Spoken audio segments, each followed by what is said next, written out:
I want in this sermon to talk about giving to charity and different people's attitudes to it. And I'm going to suggest certain Christian approaches about how you should go about doing it and deciding how much you should give. And now some of the time, by the way, giving to charity is really easy and natural, and it's a sort of thing that we just really want to do. And because there are times when we are generous people. And when we see a severe need, and I'm thinking of, sometimes you may see some refugees in suffering, you really just want to ease that suffering, and so you're prepared to give financially to do it.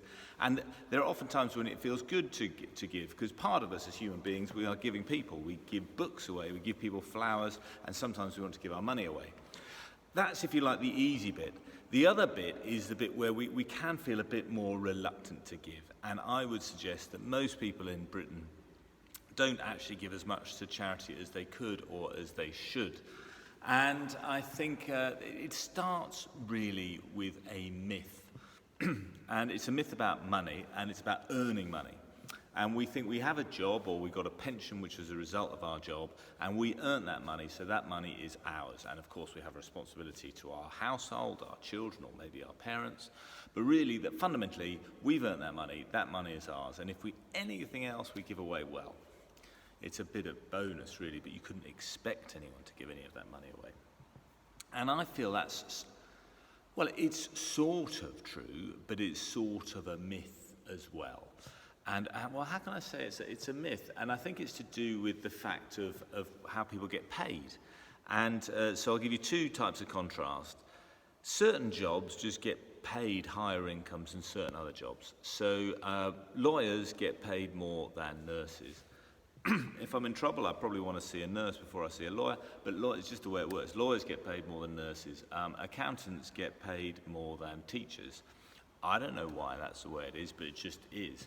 And so your job, in a way, the thing you do, it's slightly chancy as to how much money you get. It's just slightly random how society has allocated it. Doesn't mean we don't want people to be teachers. It's just we haven't allocated that they should get that much money.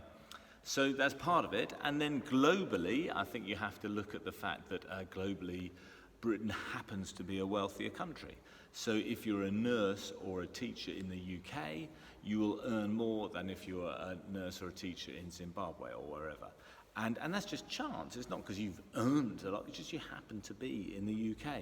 So I think some of the sense of having earned the money is, well, it's sort of true, but it's sort of a myth. It's just you've ended up where that money is, and it's part of the, God's bounty. It's come to your door, and you are free to choose what to do with it. But don't think it's all about you. It's just slightly about chance and circumstance and how it's ended up there.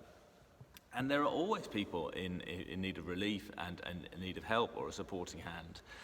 And it's up to us to help. And then how much money then should you give? Bearing in mind that you can recognize that there are people in need, how much should you give? And I'm going to give two kind of Christian approaches to this dilemma. The first is modeled on John Wesley, the extraordinary 18th century Christian. And this is the story that's told of him. I haven't actually researched it myself. But anyway, what it's told is that when he was a student, he worked out how much money he kind of felt he needed to live on, for food and for shelter, and even for his horse, because he used to ride around preaching. And he came to 28 pounds. And his income at that time was £30. So what he did was he kept the £28, this is for a year, £28 for himself, and the £2 a year he would give to the poor. So far, so normal. But the extraordinary thing about Wesley was later in his life, his income grew for whatever reason, for £60 and then £90. But because he decided as a young man that all he needed to live on was £28, he just kept giving the rest away to those in need and the poor. So when his income was 90 quid, he'd give £62 away. And I think, it's hard to argue with that, really. If you wanted to be pernickety, I suppose you could say it doesn't allow for those kind of reckless bits of expenditure, which sometimes are kind of blessings. So you think of the woman cracking perfume over Jesus' feet. But I think the real reason I don't feel I can recommend it to you is I can't do it. I don't think I can do that. So I'd be kind of a big hypocrite if I was saying go off and do that. The second sort of traditional Christian doctrine is tithing. Tithing, which is like a tenth of what you earn. So giving away 10% of what you earn. And the Church of England has always recognised that it shouldn't all go to the church, even if the 10% in Genesis, which is in the Bible, went to the temple. Roughly maybe 5% should go to Christian church stuff, and 5% should go to all the other causes or whatever it is that you particularly care about, which you recognise is in need. So it might be you care about homelessness, or it might be you care about mental health, or it might be you care about refugees, and there are kind of charities involved in each of these things. And that, I think, it's basically manageable. I like it because it's proportionate.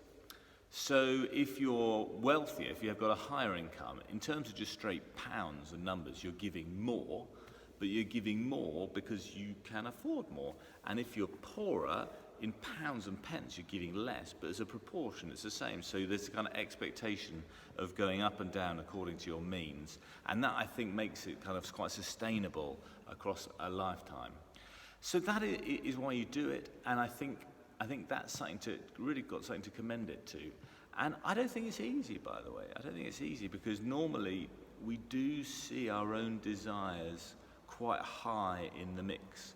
Whatever the thing is that you want to buy, it could be a really nice holiday or a fantastic car, or not even a fantastic car, any old car. There are things you need, but I think you should challenge yourself because there are wider needs as well. And I think the 10% thing is a sort of good guideline in terms of giving to charity. And it guards against the myth that we've earned it all. We haven't. We just happen to have that money in our hands at the moment, and it's for us to do what we can with it.